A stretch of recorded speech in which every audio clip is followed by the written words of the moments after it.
Une fois n'est pas coutume, dans ce nouveau numéro d'Afro Pertinent, le chroniqueur géopolitique Kémy Séba passe en revue l'actualité de ces derniers jours.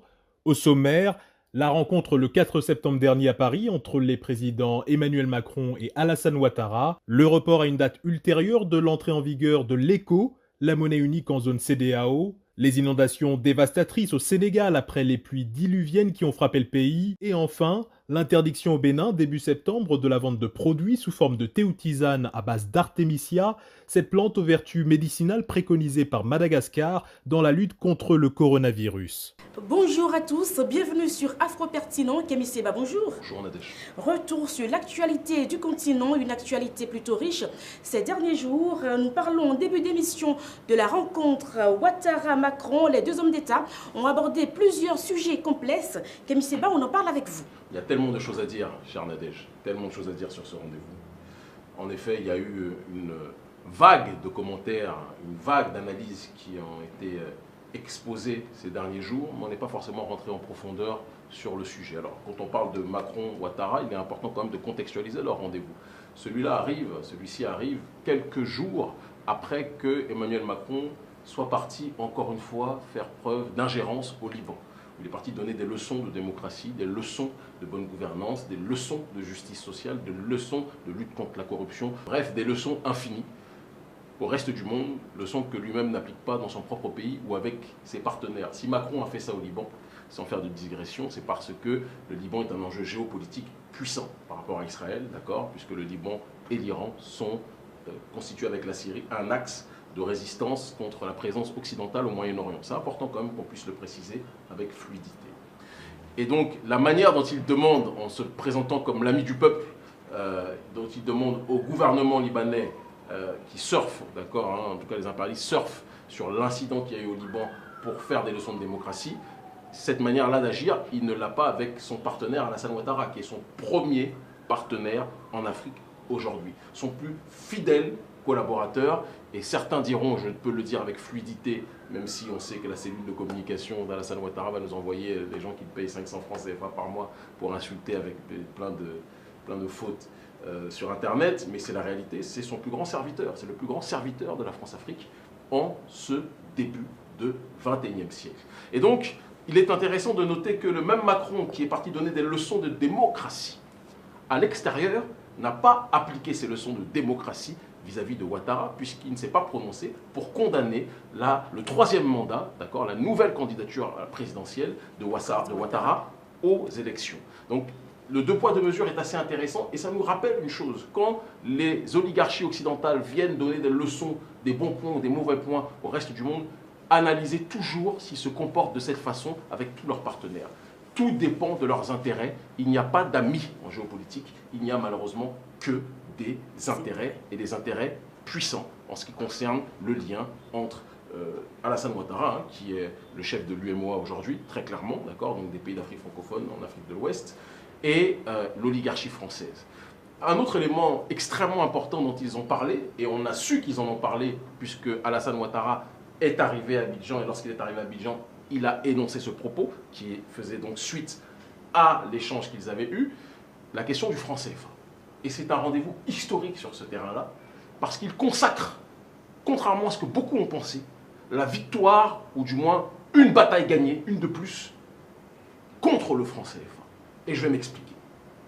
Il y a quasiment un an, jour pour jour, Emmanuel Macron avait envoyé son meilleur agent d'influence, Alassane Dramane Ouattara, agent de la France-Afrique, plus que jamais, déclarer que c'était la fin du franc CFA tel qu'on le connaissait, et que désormais c'était l'apparition de la monnaie éco. Macron a essayé de nous dribbler, il a essayé de faire une Cristiano Ronaldo, un double contact, manque de peau pour lui, nous savons nous défendre. Il a volé le projet de la CEDEAO, qui était le projet de la monnaie unique éco.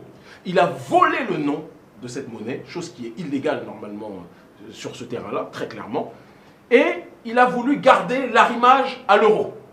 Et donc toujours garder le lien avec le trésor français. Il a fait quelques changements cosmétiques. Nous prenons pour des gorilles, Parce que c'est comme ça qu'ils ont toujours l'habitude de fonctionner avec nous. Ils croient que nous sommes bêtes. Et même le gorille est loin d'être bête quand on y réfléchit. Mais il nous croit plus bêtes que tout. Il a dit on enlève les représentants de la Banque de France à l'intérieur de la Banque centrale, etc., des décisions de la Banque centrale dans nos pays. Il enlève aussi les comptes d'opération, soi-disant, qui étaient censés être, en effet, il faut qu'on le reconnaisse, l'une de nos revendications. Mais une de nos revendications les plus puissantes dans le front anti-CFA que je dirige, et qui est, contrairement à ce que vont nous raconter les Fanny Pinjot ou les Dongo Sambasila dans leurs livres, ils mettent une seule ligne pour parler de notre combat, alors que c'est grâce à la mobilisation de la société civile, initiée par le front anti-CFA sur le terrain, au péril de nos vies, que le débat sur le franc CFA a pris cette ampleur. Mais on sait qu'il y a du révisionnisme chez les économistes. Mais l'un des points les plus fondamentaux du front anti-CFA, d'accord, c'était le refus de l'arrimage à l'euro. Pourquoi? Parce que le fait que le franc CFA soit arrimé à l'euro, n'oublions pas que l'euro, c'est une monnaie beaucoup trop forte pour les économies locales. Et cela anéantit tout processus de compétitivité.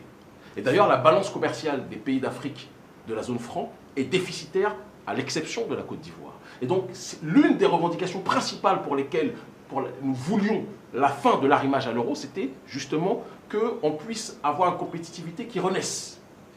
Et donc, Macron a gardé ça parce que c'est un élément clé pour la domination économique française dans la région. L'arrimage à l'euro et le lien toujours avec le trésor français. Donc il a maquillé le franc CFA en écho, il a fait croire que le franc CFA disparaissait, alors qu'en réalité le franc CFA était customisé.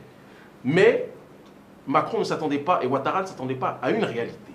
Il ne s'attendait pas à ce que des pays comme le Nigeria et le Ghana prennent la suite du combat que nous menons sur le terrain au péril de nos vies. Buhari, président du Nigeria, et Nana Akufo-Addo, président du Ghana, se sont levés tel un seul homme en faisant corps avec le front anti-CFA et avec la société civile d'Afrique de l'Ouest, d'accord, et d'Afrique francophone, pour dire que nous ne voulons pas d'arrimage à l'euro et que la démarche de Macron et de Ouattara était une démarche frauduleuse qui n'avait pas été discutée au sein de la CEDEAO. Et donc ils ont dit à Ouattara qu'ils refusaient ce projet. Eh oui.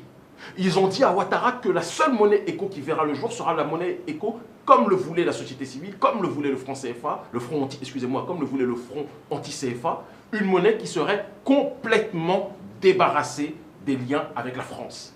Pour que le cordon soit définitivement... Exactement. Je suis interdit de rentrer dans 4 pays à cause de ça. J'ai été incarcéré à cause de ça. Ils ont tout fait pour nous faire taire, mais notre combat est en train de prendre aujourd'hui la direction de la victoire. Et donc, le projet de la monnaie éco version Macron a été balayé, puisque Ouattara, dans sa déclaration, a dit que la monnaie éco verra finalement le jour d'ici 3 à 5 ans. Certains ont dit « Oh, c'est une défaite, donc le franc CFA domine ». Non, non, non. C'est une défaite du projet de Macron, puisque Macron voulait sortir la monnaie éco version Macron cette année, voilà, et que cette monnaie est annulée. Et la seule monnaie éco qui verra le jour sera la monnaie éco que nous voulons, que le front anti-CFA veut, et que Buhari, Nana Akufo-Addo, deux présidents qui sont un peu plus des hommes que ceux que je viens de citer, d'accord, très clairement, eh bien, se sont opposés au projet de Macron. Donc c'est une victoire, une très grande victoire pour nous. Et cela nous rappelle que la mobilisation du peuple, les sacrifices, constituent la seule voie pour qu'un peuple puisse se libérer. Cela ne signifie pas que nous avons déjà gagné. Parce que Macron a essayé un joker, ce joker a été balayé, y compris par la rue, et y compris par des présidents dignes, comme Nana Akufo-Addo notamment, et aussi Buhari. D'accord, même si Buhari, il y a plein de choses qu'on peut dire, mais il est plus digne que la plupart des présidents de l'UMOA, c'est une réalité. Mais cela ne signifie pas que dans les années qui vont venir, d'ici aux 3 ans ou 5 ans, l'oligarchie française ne va pas encore ressortir un joker pour essayer de nous déstabiliser. Donc la vigilance est de mise. Certains nous disaient « Kémy, pourquoi tu ne fais pas des manifestations anti-CFA » Ils n'ont rien compris. Là, on est à l'heure actuelle en train de travailler le front anti-CFA avec le Nigeria. On n'en parle pas trop, mais que les gens sachent un minimum de quoi il s'agit, avec le Nigeria et avec le Ghana, pour que, justement, il y ait une synergie des forces entre les sociétés civiles, le front anti-CFA, les revendications qui sont les nôtres, on a été reçus par certains officiels du côté du Nigeria, que chacun le sache, et aussi de l'autre côté, d'accord, que les choses puissent se faire dans le bras de fer entre les intérêts français et les dignes présidents du Nigeria et du Ghana. C'est important que chacun le sache. Direction Sénégal à présent, Kémy Séba, une saison des pluies dévastatrices dans ce pays. Dakar, la capitale, est sous l'eau. Les précipitations de cette année ont en effet engendré d'importants dégâts et même des pertes en vies humaines. Alors ma très chère sœur, le problème c'est que la question des inondations n'est absolument pas nouvelle, que ce soit au Sénégal ou dans d'autres pays. Bien sûr. Et il est important de rappeler que dès 2012, il y avait un plan qui avait été mis en place, soi-disant, pour lutter contre les inondations. Le plan Orsec, en tant que tel, un plan qui réunissait un budget de 767 milliards de francs CFA. 767 milliards. Qu'est-ce qui a été fait de ce plan? Qu'est-ce qui a été fait de l'argent réuni pour ce plan? Toujours dans une problématique globale du plan pour un Sénégal émergent, où on est parti mendier l'aide. Et je dis on parce qu'on est des Africains, et donc le problème d'un Africain, le problème de tous les Africains de manière générale, c'est ce qu'on doit retenir aussi de cette émission. Le gouvernement sénégalais est parti mendier l'aide des autorités françaises pour que leur soit financé leur PSE, leur plan Sénégal émergent. Dans une démarche parallèle ou même inclusive en réalité, le plan Orsec avait été constitué pour lutter contre les inondations, restructurer les routes, faire en sorte qu'on soit dans une démarche de pouvoir prévenir le mal plutôt que d'avoir par la suite à faire les médecins après la mort, mais rien n'a été fait. 767 milliards ont été dilapidés, ont été utilisés par le gouvernement, ont été détournés par les autorités sénégalaises. Il faut qu'on puisse le dire avec une clarté réelle. Et c'est ça le problème qui existe dans nos pays. On aura bon dos de toujours dire « Ah, l'Occident, l'Occident, l'Occident ». Oui, il y a un impérialisme occidental qui est puissant. Mais on dit toujours, et je le dis toujours, qu'une civilisation est détruite par l'extérieur que si elle est rongée de l'intérieur. Et le problème est que nos dirigeants, aujourd'hui, sont des passoires qui, au lieu d'être des parapluies qui protègent nos peuples des intempéries, non seulement ces parapluies sont troués, mais ces parapluies se nourrissent quelque part des crises qui existent pour renflouer leurs caisses, se faire des budgets et détourner l'argent au profit de leurs propres intérêts. C'est un scandale. Le plan Orsec aurait dû être déjà mis en application. Je ne dis pas qu'on peut facilement lutter contre des catastrophes humaines comme celle-ci, catastrophes naturelles comme celle-ci. Il y a des choses qui sont évidentes. Même les nations les plus civilisées, en Occident, il y a des inondations et il n'est facile pour personne de pouvoir gérer ça. Mais quand vous-même, vous décidez de réunir 767 milliards qu'on vous alloue pour une activité et que ces 767 milliards ne sont pas utilisés à bon escient, c'est la définition de la corruption. Il faut qu'on soit capable de le dire avec clarté. C'est le pays de Charanta Diop, c'est le pays de Hadimou Rassoul, c'est le pays de El Hadj Omar El Tidiane, c'est le pays de gens qui se sont levés avec dignité pour la justice sociale, pour la justice des peuples. Et aujourd'hui, on se retrouve avec une plutocratie, avec une oligarchie financière qui ne vit que de la corruption, du détournement. C'est malheureusement une réalité similaire à bon nombre d'autres pays en Afrique aujourd'hui. Et du coup, le Sénégal se retrouve avec plusieurs sinistrés sous les bras. Plusieurs sinistrés sur les bras, c'est le cas de le dire. Et malheureusement, nous, notre ONG, avec les moyens extrêmement modestes dont nous disposons, nous essayons de venir en aide aux populations. Mais il est évident que nos petites mains, nos petites troupes, à quelques centaines, ne pourront jamais à elles seules réguler la problématique des inondations. Il faut qu'il y ait une politique d'État à un niveau supérieur, avec un budget qui devait être celui alloué au commencement. Mais pour ça, il faudra retrouver les fonds. On va voir comment ils vont se débrouiller. Peut-être que Macron va encore recevoir un autre de ses supplétifs, en l'occurrence Macky Sall, pour qu'il puisse lui donner de l'argent. Parce qu'il a besoin, c'est comme ça que l'oligarchie française fait. Elle aime bien pouponner ses collaborateurs les plus fidèles. Donc peut-être qu'il y a une voie de sortie pour lutter contre les inondations à travers, encore une fois, la mendicité qui sera faite auprès du président Macron. Ainsi s'achève donc la première partie de l'émission Afro Pertinent. Nous passons à la deuxième partie.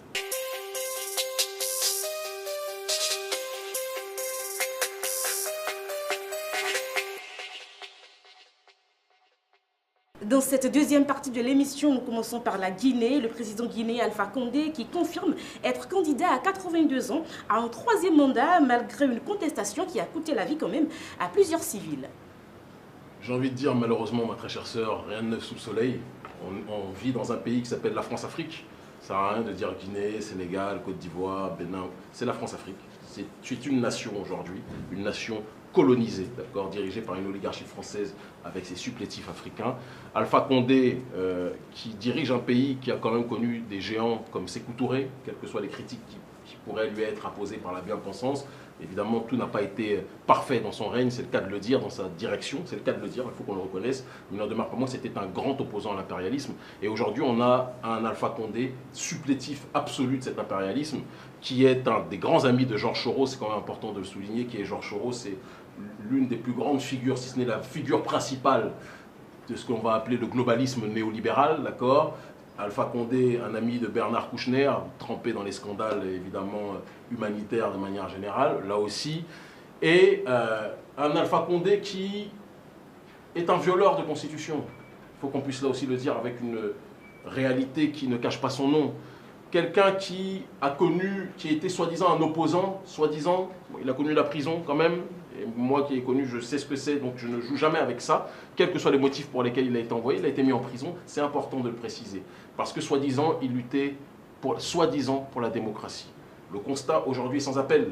La démocratie, on lutte contre quand on veut accéder au pouvoir pour certains, mais une fois qu'on est au pouvoir, on oublie la définition de cette démocratie. C'est un scandale. Et de la même façon, je dois aussi le dire avec une très grande clarté, d'ailleurs je passe un coucou à mon très cher frère, que j'apprécie profondément, Elie Kamano, je constate aujourd'hui que l'opposition guinéenne, au lieu d'être dans une dynamique d'autodétermination, en tout cas certains, pas tous, parce qu'il y a plein d'opposants qui sont des gardiens dignes de la démocratie en tant que telle, mais quand j'ai appris que certains représentants de l'opposition sont partis mendier une aide à la France pour que la France raisonne Alpha Condé, j'ai dit mais où va-t-on? Dans un pays comme la Guinée, d'accord?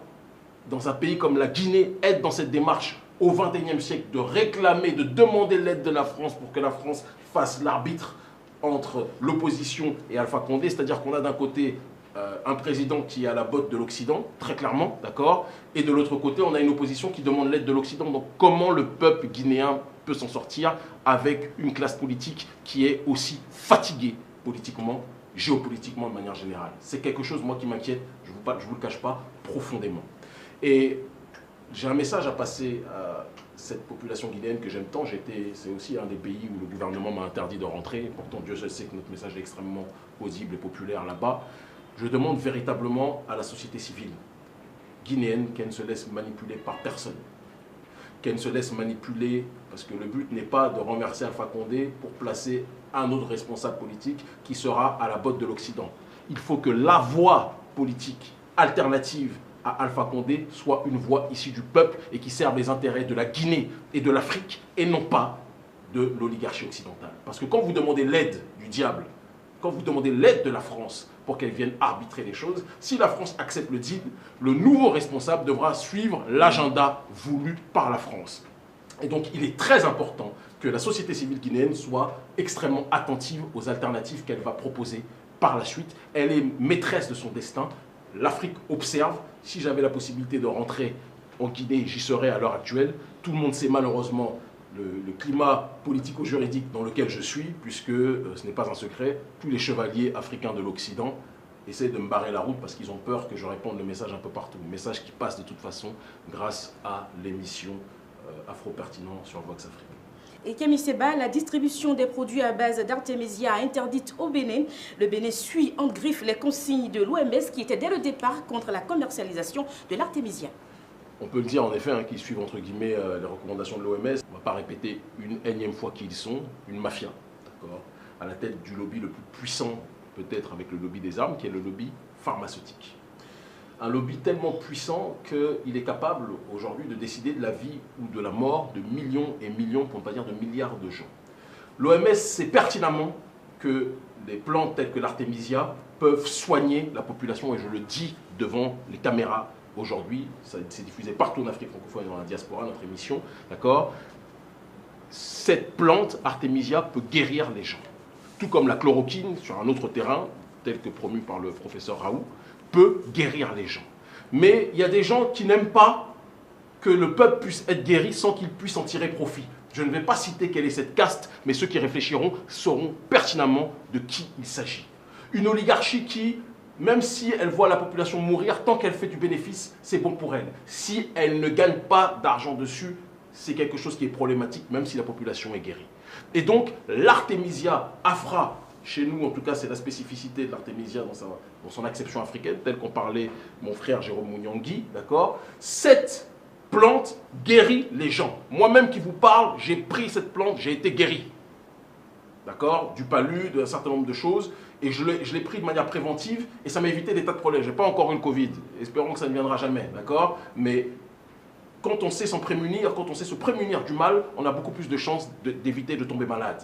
Mais le gouvernement béninois, comme d'autres gouvernements, de manière, à mon sens, peu honnête, il faut qu'on puisse le dire. Je sais que règne la peur au Bénin.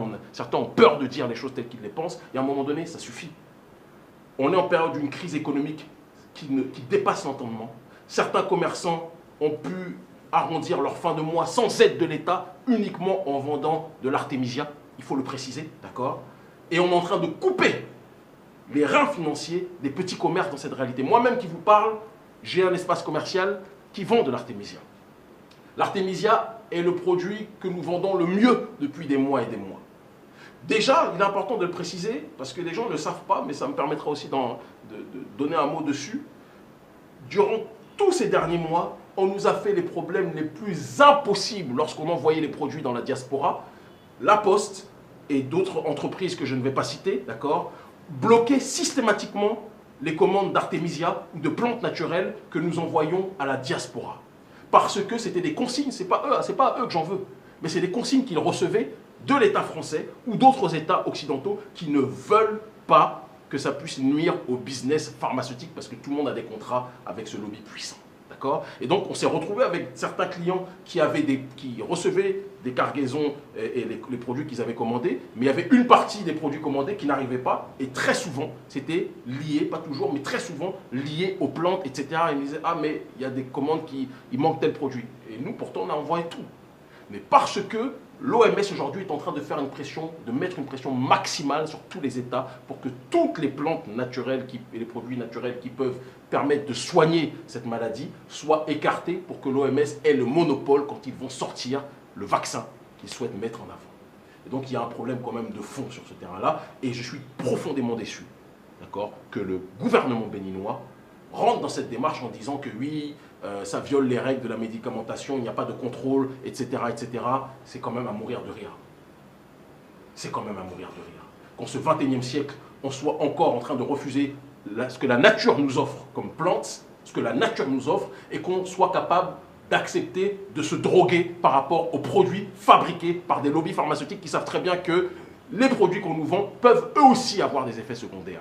Tout est une question d'argent, de capitalisme, de néolibéralisme le plus sauvage. Et je suis profondément attristé que le gouvernement béninois tombe dans ce piège. Je le dis avec la plus grande clarté, parce qu'il faut que quelqu'un puisse aussi le dire.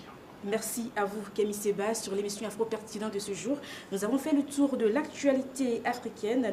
Nous sommes revenus sur la rencontre Macron-Ouattara. Nous avons parlé également des inondations au Sénégal. Le président guinéen qui confirme sa candidature pour un 3e mandat. Nous en avons également parlé. L'artémisia interdite de commercialisation au Bénin. Et puis nous avons bouclé la boucle par l'actualité malienne. Merci à tous pour l'attention. Au revoir. Portez-vous bien.